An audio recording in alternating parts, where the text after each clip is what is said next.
সুপ্রভাত বন্ধুরা, আজকের গুরুত্বপূর্ণ সংবাদে সবাইকে জানাই স্বাগতম।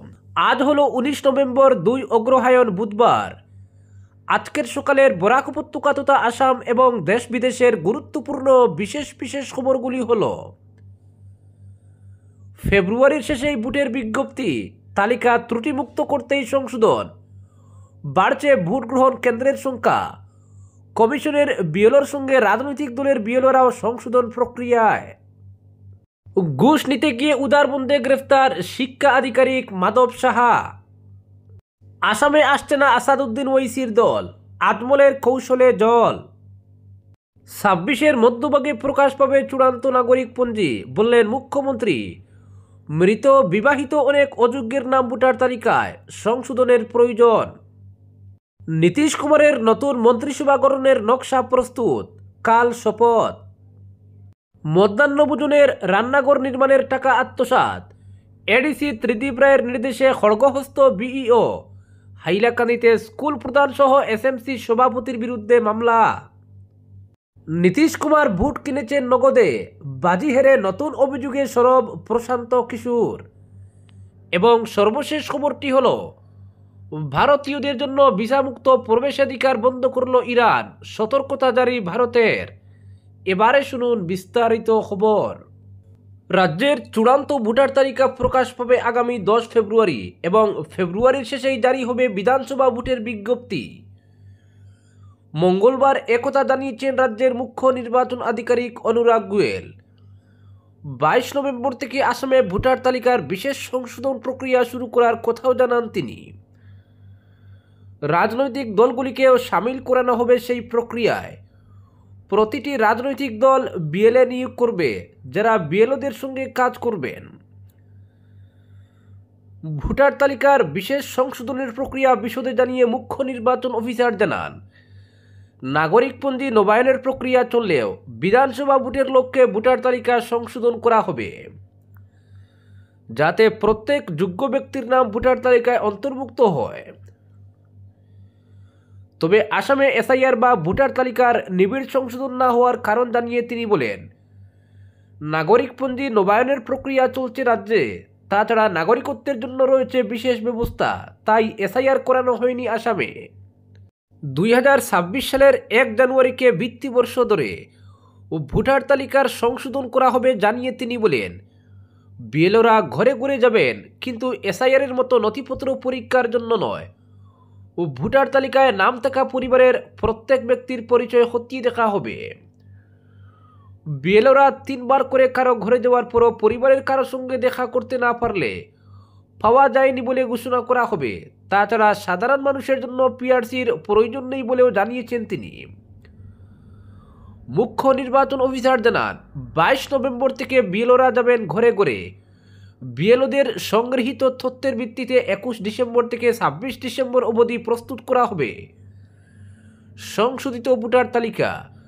তারপর 27 ডিসেম্বর প্রকাশ করা হবে খসড়া ভোটার তালিকা।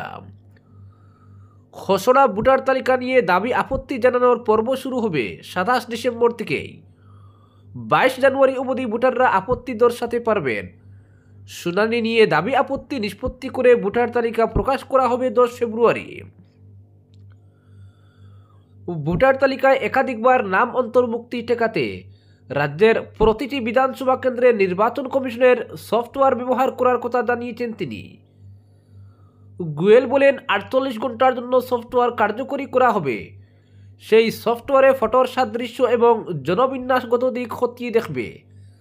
তবে সফটওয়্যারেরও সীমাবদ্ধতা রয়েছে, কারণ বিয়ের সূত্রে পদবি পরিবর্তনের ক্ষেত্রে ভোটারদের চিহ্নিত করা সম্ভব হয় না।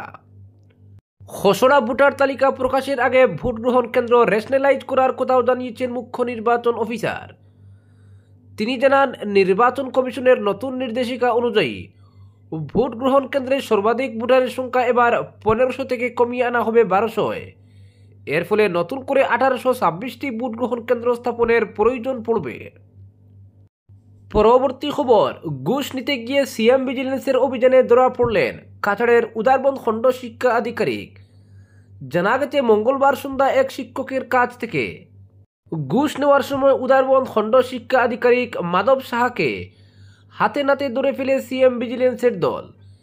এক শিক্ষককে এলপি থেকে হাই স্কুলে পদ আপগ্রেড করার জন্য ব্লক থেকে নথি স্কুল কর্তৃপক্ষের কাছে সমঝে দিতে 2 মাস সময়ের প্রয়োজন। এই সময়ে যাতে বেতন আটকা না পড়ে তার জন্য 10,000 টাকা দাবি করেন মাধব সাহা। যদিও পরে তিনি 7,000-এ রাজি হয়ে যান। মঙ্গলবার ওই শিক্ষকের কাছ থেকে টাকা নেওয়ার সময় মাধব সাহাকে হাতে নাতে ধরে ফেলে সিএম ভিজিলেন্সের দল। রাতে ধৃত মাধব সাহাকে নিয়ে তার রংপুরস্থিত বাড়াবাড়িতে অভিযান চালায় সিএম ভিজিলেন্সের দল। গভীর রাত পর্যন্ত চলে অভিযান। অন্য একটি সূত্র মতে জানা গেছে, শ্রীভূমির পাতারকান্দিতে থাকা তার বাড়িতেও তল্লাশি চালিয়েছে পুলিশ। 2 বাড়ি থেকে কি উদ্ধার হয়েছে তার সঠিক তথ্য এ পর্যন্ত জানা যায়নি। তবে রংপুরের ভাড়া বাড়ি থেকে বেশ কিছু নথি ও নগদ টাকা বাজেয়াপ্ত করেছে তদন্তকারী দল বলে জানা গেছে। পরবর্তী খবর, আসামে আসছে না ওইসির দল, আজমলের কৌশলে জল। বিরোধী জোটে সামিল হওয়ার পথ বন্ধ করে রেখেছে কংগ্রেস। তাই আসাদুদ্দিন ওইসির সঙ্গে জোটগঠন করে কংগ্রেসকে পাল্টা চাপে ফেলার কৌশল নিয়েছে আজমলের দল। এমনকি ওইসির কাছে এআইইউডিএফের প্রতিনিধি দল পাঠানোর কথাও জানান তিনি। কিন্তু খুদ ওইসির দলই জানিয়ে দিয়েছে, আসামের রাজনীতির ময়দানে নামার কোনো সিদ্ধান্ত হয়নি এখনও। কোনো দলের সঙ্গে জুটেও যাচ্ছে না এআইএমআইএম। 26-এর বিধানসভা ভোটের আগে আজমল এবার নতুন চাল দিয়েছেন। সংখ্যালঘুরা মুখ ফিরিয়েছেন বলে সারা রাজ্যেই কার্যত মুখ তুপে পড়েছে এআইইউডিএফ। ধুবড়িতে খুদ আজমলই হেরেছেন 10 লক্ষের বেশি ভোটে। এই পরিস্থিতিতে সংখ্যালঘুদের মধ্যে নতুন আলোড়ন সৃষ্টি করতে আসাদুদ্দিন ওইসির এআইএমআইএমকে আসামে নিয়ে আসার পরিকল্পনা করেন তিনি।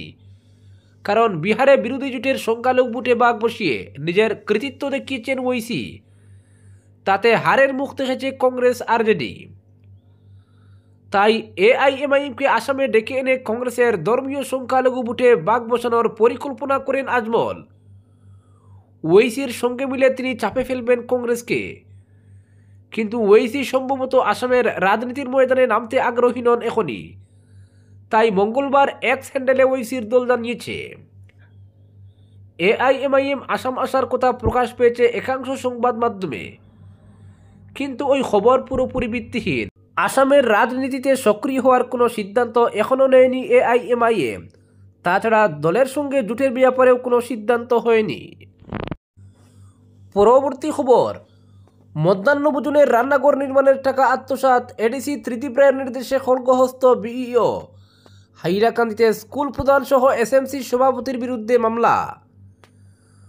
কচিকাঁচা শিশুদের মধ্যাহ্নভোজনের রান্নাঘর ও স্টোর রুম নির্মাণের জন্য বরাদ্দ সরকারি টাকা আত্মসাৎ করে পুলিশি মামলার মুখে পড়লেন হাইলাকান্দির এক স্কুল প্রধান সহ এসএমসি সভাপতি। অর্থ আত্মসাৎ সংক্রান্ত তদন্ত প্রতিবেদন মঙ্গলবার হাতে পেয়ে অভিযুক্তদের বিরুদ্ধে পুলিশে মামলা করতে হাইলাকান্দির ব্লক শিক্ষা আধিকারিককে নির্দেশ দেন শিক্ষা বিভাগের দায়িত্বপ্রাপ্ত অতিরিক্ত জেলা আয়ুক্ত ত্রিদীপ রায়। এডিসির নির্দেশ পেয়ে এদিনই বিইও মনোজ কুমার কৈরি ও সর্বশিক্ষা মিশনের জুনিয়র ইঞ্জিনিয়ার কুমার জ্যোতি দাস যুগ্মভাবে 5 গ্রাম থানায় মামলা করেন 2 অভিযুক্ত হাইলাকান্দি শিক্ষাখণ্ডের অন্তর্গত কাটাখাল দুবিয়ারপাড় এলপি স্কুলের প্রধান শিক্ষক তথা এসএমসি সদস্য সচিব সিদ্ধার্থ শঙ্কর চক্রবর্তী ও এসএমসি সভাপতি হীরেন্দ্র চক্রবর্তীর বিরুদ্ধে। জানা গেছে, সর্বশিক্ষা মিশনের অধীনে হাইলাকান্দি শিক্ষাখণ্ডের কাটাখাল দুবিয়ারপাড় এলপি স্কুলের রান্নাঘর ও স্টোর রুম নির্মাণের জন্য 3,14,880 টাকা বরাদ্দ হয়। স্কুল পরিচালন কমিটির অ্যাকাউন্টে চলতি বছরের 27 মে এই টাকা ক্রেডিট হয়। কিন্তু নানা টালবাহানায় নির্মাণ কাজ শুরু না করলেও অভিযুক্ত প্রধান শিক্ষক ও এসএমসি সভাপতি মিলে বিভিন্ন তারিখে বরাদ্দ অর্থ থেকে 2,75,331 টাকা তুলে আত্মসাৎ করেন বলে অভিযোগ। এদিকে কাজে বিলম্ব ও নির্মাণ কাজে ব্যবহৃত সামগ্রীর বহন খরচ অত্যাধিক হওয়ায় বরাদ্দ প্রকল্প পার্শ্ববর্তী গোপালরাম শারদাচরণ এমই স্কুলে স্থানান্তর করার নির্দেশ দেন ভারপ্রাপ্ত ডিএমসি এডিসি ত্রিদীপ রায়। পাশাপাশি বরাদ্দ 3,14,880 টাকা ওই স্কুলের এসএমসি অ্যাকাউন্টে জমা করতে দুবিয়ারপাড় এলপি স্কুলের প্রধান শিক্ষক সিদ্ধার্থ শঙ্কর চক্রবর্তীকে নির্দেশ দেন। কিন্তু নানা টালবাহানা করে অ্যাকাউন্ট থেকে তোলা 2,75,331 টাকা জমা করতে ব্যর্থ হন। গত 11 নভেম্বর এ সংক্রান্ত এক যৌথ তদন্ত প্রতিবেদন বিইও মনোজ কুমার কৈরি ও সর্বশিক্ষা মিশনের জুনিয়র ইঞ্জিনিয়ার কুমার জ্যোতি দাস এডিসি ত্রিদীপ রায়ের কাছে জমা করেন। এতে অর্থ আত্মসাতের চিত্র পরিষ্কার হয়ে ওঠে। এরপরই অভিযুক্তদের বিরুদ্ধে কড়া পদক্ষেপ নেন এডিসি ত্রিদীপ রায়। পরবর্তী খবর, নীতিশ বুট কিনেছেন নগদে, বাজি হেরে নতুন অভিযোগে সরব প্রশান্ত কিশোর। বিহার বিধানসভা নির্বাচনে খাতা খুলতে পারেনি প্রশান্ত কিশোরের জনসুরজ, এমনকি তার পূর্বাভাসও মেলেনি বুটের ফলাফলের সঙ্গে। নির্বাচনে নিজের ব্যর্থতা স্বীকার করলেও নীতিশ কুমারের বিরুদ্ধে গুরুতর অভিযোগ তুলেছেন তিনি। তার দাবি, নির্বাচনের আগে মুখ্যমন্ত্রী মহিলা রোজগার যোজনার মাধ্যমে মহিলাদের 10,000 টাকা করে অনুদান দিয়ে বুট কেনা হয়েছে। প্রাক নির্বাচনী মন্তব্যে পিকে বলেছিলেন, জেডিইউ 25টির বেশি আসন জিতলে তিনি রাজনীতি ছাড়বেন। তবে মঙ্গলবার সংবাদ মাধ্যমের মুখোমুখি হয়ে পিকে জানালেন, তিনি কোনো রাজনৈতিক পদে নেই, তাই সন্ন্যাস নেওয়ার প্রশ্নই উঠে না। তিনি বিহারেই থাকবেন এবং মানুষের সঙ্গে কাজ চালিয়ে যাবেন। পিকে বলেন, সরকার যদি প্রতিশ্রুতি মতো 6 মাস পর মহিলাদের স্বনির্ভরতার লক্ষ্যে 2 লক্ষ টাকা দেয়, তাহলে আমি রাজনীতি এবং বিহার দুই ছেড়ে দেব। প্রসঙ্গত, জনসুরজ 243 আসনের মধ্যে 238টিতে প্রার্থী দিলেও একটি আসনও জিততে পারেনি। অন্যদিকে এনডিএ জোট 202 আসনে জয়লাভ করেছে। বিজেপি 89, জেডিইউ 85 এবং চিরাগ পাসওয়ানের এলজেপি পেয়েছে 19 আসন। পরবর্তী খবর, ভারতীয় নাগরিকদের জন্য ভিসামুক্ত প্রবেশাধিকার বন্ধের সিদ্ধান্ত নিল ইরান। তেহরানের পক্ষে বিজ্ঞপ্তি জারি করে জানানো হয়েছে, আগামী 22 নভেম্বর থেকে ইরানে প্রবেশ করতে হলে কিংবা ইরানের বিমানবন্দর ব্যবহার করে অন্য দেশে ট্রানজিট করতে হলে বাধ্যতামূলকভাবে ভিসা নিতে হবে। ইরানের এই পদক্ষেপে উদ্বেগ প্রকাশ করেছে ভারতের বিদেশ মন্ত্রক। দেশটিতে অবস্থানরত নাগরিকদের প্রতি সতর্কবার্তা জারি করেছে নয়াদিল্লি। তেহরান জানিয়েছে, ভিসামুক্ত প্রবেশাধিকারকে কাজে লাগিয়ে একাধিক অপরাধ চক্র সক্রিয় হয়ে উঠেছিল, চাকরির টোপ কিংবা টাকার সুবিধার লোভ দেখিয়ে ভারতীয়দের ইরানে নিয়ে গিয়ে তাদের অপহরণ করে মুক্তিপণ আদায়ের ঘটনা সামনে এসেছে। তা এই পরিস্থিতি ঠেকাতেই ইরান ভিসামুক্ত প্রবেশাধিকার বন্ধ করেছে। ভারতীয় বিদেশ মন্ত্রক নাগরিকদের সতর্ক করে জানিয়েছে, কোনো এজেন্টের ফাঁদে না পড়তে এবং ইরান সফরের ক্ষেত্রে বাড়তি সতর্কতা অবলম্বন করতে হবে। উল্লেখ্য, দ্বিপাক্ষিক সম্পর্ক উন্নয়ন ও পর্যটন বাড়ানোর লক্ষ্যে ভারতীয়দের জন্য ভিসামুক্ত প্রবেশ নীতি চালু করেছিল ইরান। প্রতি বছর বহু ভারতীয় পর্যটক সেখানে ভ্রমণ করেন। তবে প্রতারণা ও মানব পাচারের ঘটনা বেড়ে যাওয়ায় এবার বন্ধ করা হলো সেই সুবিধা। আজকের বিশেষ সংবাদ এখানেই সমাপ্ত।